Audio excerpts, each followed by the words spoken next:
Hello guys, welcome to bio two all classes. आज का हमारा टॉपिक है glossitis.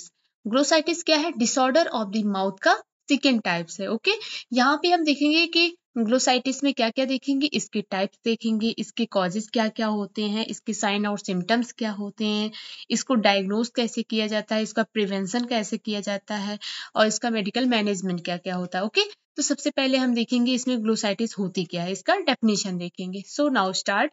Glossitis is a condition in which the tongues become inflamed. Glossitis की ऐसी condition है जिसमें जो हमारा टंग्स होता है वो इन्फ्लेम्ड हो जाता है, मीन्स इन्फेक्टेड हो जाता है। The tongues swell in size, change colour and taken on a new appearance on the surface as a result of the disorder.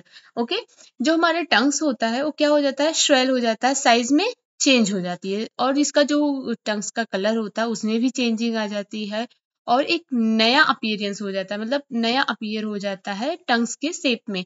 This surface as a result of a disorder. जो tongues का surface होता है उसमें कुछ appearance आ जाते हैं इस disorder की वजह से। ओके, अब हम देखेंगे types of the glossitis. Glossitis की कौन कौन सी टाइप्स होती हैं? पहला क्या है, एक्यूट ग्लोसाइटिस, और सेकंड है क्रोनिक ग्लोसाइटिस, थर्ड है एटॉपिक ग्लोसाइटिस और फोर्थ है medium rhomboid glossitis. Okay, acute glossitis क्या होता है? It is a rapid inflammation of the tongues the typically cause severe symptoms. ये एक ऐसा इन्फ्लेमेशन होता है एक्यूट ग्लोसाइटिस जो तुरंत होता है, मतलब रैपिड हो जाता है, जो ऐसे अचानक से हो जाता है। ओके, और एक टाइपिकली कॉज सीवियर सिम्टम्स, और इसकी वजह से सीवियर सिम्टम्स भी हमें कॉज हो सकते हैं। Okay, glossitis of the sort usually as a result of a allergic reaction, और ये मेनली जो ग्लूकोसाइटिस एक्यूट ग्लोसाइटिस होता है वो मेनली एक एलर्जी रिएक्शन की वजह से होता है। ओके, सेकंड क्या है हमारा, क्रोनिक ग्लोसाइटिस। क्रोनिक ग्लोसाइटिस में क्या होता है? It is a recurrent inflammation of the tongues. एक रिकरेंट इन्फ्लामेशन होता है किसका? टंग्स का। This types can start as a symptoms of another illness, और ये इस टाइप्स की जो ग्लोसाइटिस होती है वो क्या होती है? अदर इलनेस, अदर कोई बीमारी होती है उसकी वजह से हो जाता है। ओके, एटॉपिक ग्लोसाइटिस क्या होती है? एटॉपिक, एटॉपिक मीन्स क्या होता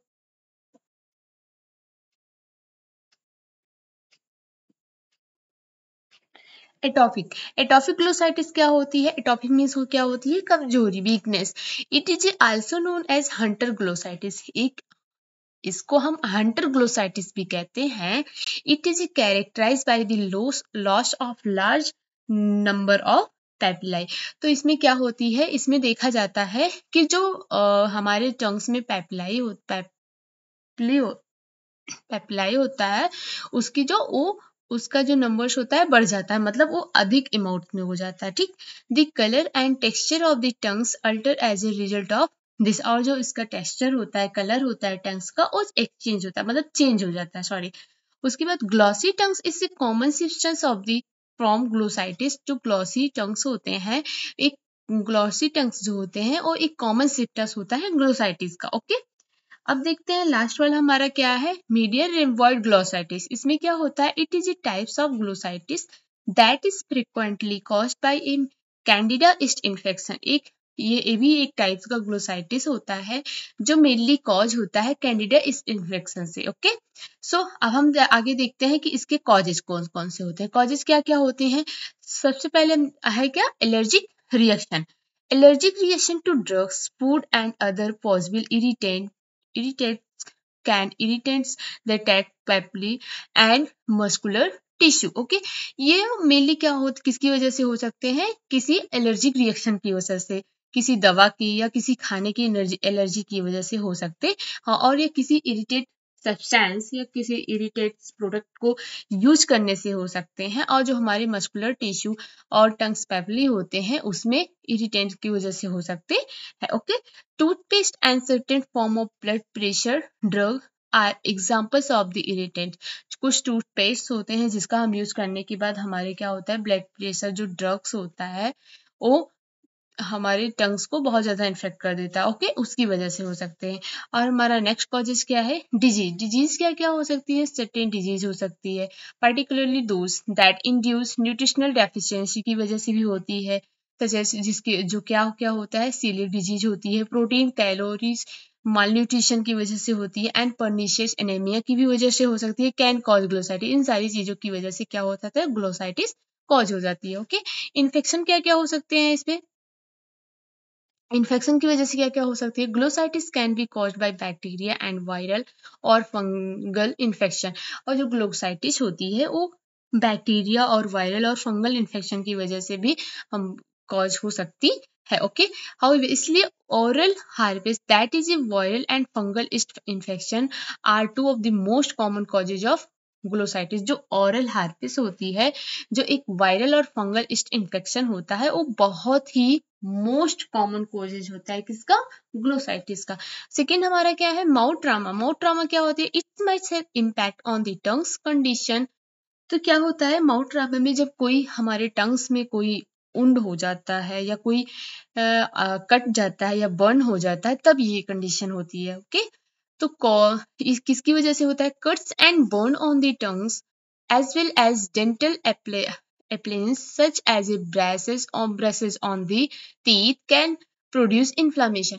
कोई कट हो जाती है या हमारे जीभ को बर्न हो जाता है, तो उसके साथ साथ और जो डेंटल अप्लायंस होता है, जो ब्रश करते हैं हम टीथ में, जब ब्रश करते हैं उस जो ब्रश होता है वो हमारे टीथ को मतलब क्या कर देता है, डैमेज कर देता है, उसकी वजह से भी ये हो सकते हैं। ओके, अब लास्ट वाला क्या है, नेचुरल डेफिशिएंसीज। नेचुरल डेफिशिएंसीज क्या होती है, इसमें क्या होगा, iron deficiency occurs when a person blood contains insufficient iron. Means जब आयरन डेफिशिएंसी हो जाती है किसी भी पर्सन को, तो क्या होता है, सफिशिएंट अमाउंट में आयरन हमारी बॉडी में नहीं होता है।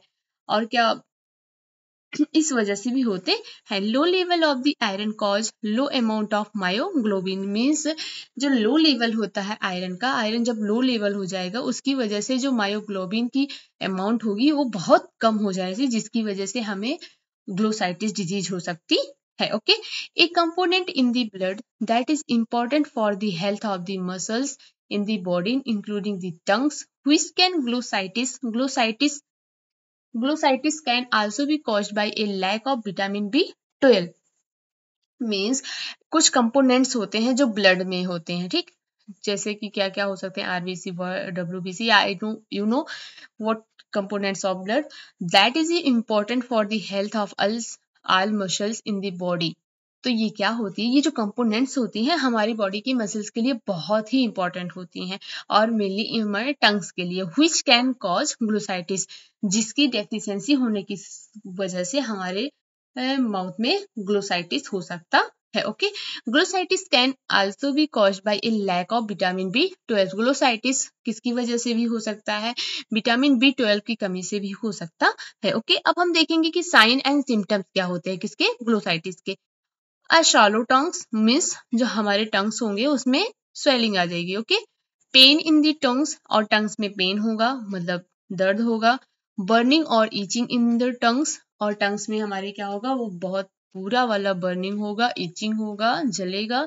ओके, और फोर्थ क्या है, change in the texture and colour of the tongue surface due to change in the size and shape of the papillae. Okay, जो और क्या होगा, यहाँ पे जो हमारा टंग्स होगा उसका टेक्सचर चेंज हो जाएगा, उसका कलर चेंज हो जाएगा, जो उसके सरफेस होता है टंग्स का वो चेंज हो जाएगा, और उसकी साइज भी चेंज हो सकती है, और पैपली जो हमारी टंग्स में होती है उसकी भी शेप चेंज हो सकते हैं। ओके, और अदर क्या है हमारा, loss of ability to speak and eat properly, और हम अच्छे से वहां पे बोल नहीं पाते हैं तब, और प्रॉपरली हम खा नहीं पाते। ओके, और क्या लास्ट हमारा क्या है, डिफिकल्टी swallowing, और हमें खाना निगलने में भी क्या हो सकती है, दिक्कत होती है। ओके, अब हम नेक्स्ट देखेंगे क्या है, डायग्नोसिस। अब हम ये ग्लोसाइटिस डिजीज होने के बाद हम इसको डायग्नोस कैसे कर सकते हैं, ठीक।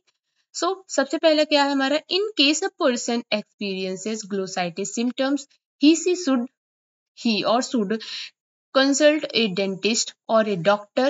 The medical expert will obtain a medical history and analyze any symptoms the person report during the examination। means इस लाइन में क्या कह रहा है, जो persons होते हैं किसी जो ग्लोसाइटिस सिम्टम्स होने के बाद, ग्लोसाइटिस सिम्टम्स के होने के बाद वह कहाँ जाता है, किसी डेंटिस्ट के पास जाता है, किसी डॉक्टर के पास जाता है, जो क्या होते हैं उस जो वहाँ पे जाने के बाद वहाँ पे मेडिकल हिस्ट्री अपनी दिखाते हैं और उसका एनालाइज करते हैं and any symptoms the person report during examination. उसके बाद एनालाइज करने के बाद कुछ सिम्टम्स देखते हैं तो उस पर्सन को क्या करते हैं, एग्जामिन करते हैं, ठीक। The person mouth and tongues will then be thoroughly examine by the doctor और डेंटिस्ट। और जो पर्सन का माउथ और टंग्स होता है उसको एग्जामिन किया जाता है किसके द्वारा, डेंटिस्ट और डॉक्टर के साथ के द्वारा। The doctor might look for blister और a bulb bums on the tongues और गम्स। तो क्या करते हैं वहां पे डॉक्टर जो होते हैं वो क्या देखते हैं, कोई ब्लिस्टर फॉर्म तो नहीं हो रहा है, कोई पस का कलेक्शन तो नहीं हो रहा है, बम्स ऑन द टंग्स और द गम्स, गम्स और टंग्स में कोई ब्लिस्टर का फॉर्मेशन तो नहीं हो रहा है, एज वेल एज और उसके साथ साथ any irregularly any irregularities in the tongues surface. और कोई इरेगुलरिटीज टंग सरफेस तो नहीं है। ओके, थर्ड क्या लिखा है, द डॉक्टर्स में also analyse the swab of saliva. जो डॉक्टर्स होते हैं यहाँ पे क्या करते हैं, स्वैब और स्लाइवा का एनालाइज करते हैं, मतलब एग्जामिन करते हैं। Okay, and conduct blood test भी करते हैं to look for the underlying nutritional deficiency in illness. और कुछ जो ब्लड टेस्ट करते हैं उससे हमें ये भी पता चल जाता है कि क्या कोई न्यूट्रिशनल डेफिशिएंसी तो नहीं है, कोई इलनेस तो नहीं है, तो ऐसे करते हैं। ओके, अब हमारा नेक्स्ट क्या है, प्रिवेंशन। प्रिवेंशन कैसे किया जाता है इससे, usually preventing the occurrence of the glossitis is not possible. जो ग्लोसाइटिस डिजीज होने के बाद ये पॉसिबल नहीं है किसी भी तरह का प्रिवेंशन करना, बट however इसलिए a person risk to having this disease can be reducing by doing the following। जो ये पर्सन होते हैं यहाँ पे जब डिजीज हो जाने पे जब वो डिजीज कम कर सकते हैं, मतलब कुछ प्रिवेंशन करके हम उस डिजीज को कम कर सकते हैं, उस पेन्स को कम कर सकते हैं। ओके, सबसे पहले क्या करेंगे हम, पहले हम करेंगे मेंटेनिंग ए वेल बैलेंस्ड डाइट, हम अपने डाइट को मेंटेन रखेंगे। ओके, और सेकंड क्या करेंगे, maintaining proper dental hygiene by brushing flossing and using mouth wash on a regular basis. हम प्रॉपर अपना डेंटल हाइजीन रखेंगे, ब्रश करेंगे, फ्लॉसिंग करेंगे और माउथ वॉश को रेगुलर बेसिस पे यूज करेंगे। ओके, हमारा थर्ड क्या है, staying away from irritant including spicy food, tobacco and acidic food. और हम क्या करेंगे, कुछ दिनों का किसी भी इरिटेटिंग फूड का इनटेक नहीं करेंगे, जैसे स्पाइसी फूड को नहीं लेंगे, टोबैको वगैरह यूज नहीं करेंगे, एसिडिक फूड का भी यूज नहीं करेंगे। ओके, अब हमारा लास्ट आता है मेडिकल मैनेजमेंट। मेडिकल मैनेजमेंट में क्या होता है, कैसे हम इसको ट्रीट करते हैं, the doctor should prescribe drug to alleviate discomfort and sensitivity. जो हमारे माउथ के आफ्टर डिस्कम्फर्ट के बाद, सेंसिटिविटी के बाद जो डॉक्टर चेक करते हैं उसके बाद कुछ ड्रग्स प्रिस्क्राइब करते हैं। वो क्या क्या, pain relief sold over the counter, जिसकी वजह से क्या होता है, पेन रिलीफ हो जाता है। और उसके बाद aesthetic mouth range use to second step, aesthetic mouth करते हैं जो क्या करता है, हमारे सेकेंड स्टेप होता है। ओके, एंटीहिस्टामिन माउथ रिंस और एंटीहिस्टामिन माउथ देते हैं। ओके, कॉर्टिकोस्टेरॉइड्स देते हैं। In rare circumstance vitamin D supplementation should be prescribe. और कुछ सर्कमटेंशन की वजह से जो विटामिन बी देते हैं, विटामिन बी का सप्लीमेंटेशन प्रिस्क्राइब करते हैं। ओके ओके गैस, हमारा वीडियो यहाँ पे कंप्लीट होता है। अब हम इसी वीडियो के साथ नेक्स्ट वीडियो को सेकेंड टाइप, मतलब डिसऑर्डर ऑफ द माउथ का थर्ड टाइप्स देखेंगे। Okay, thank you for watching. Please इस वीडियो को सब्सक्राइब एंड लाइक शेयर जरूर करिएगा। Okay, thank you.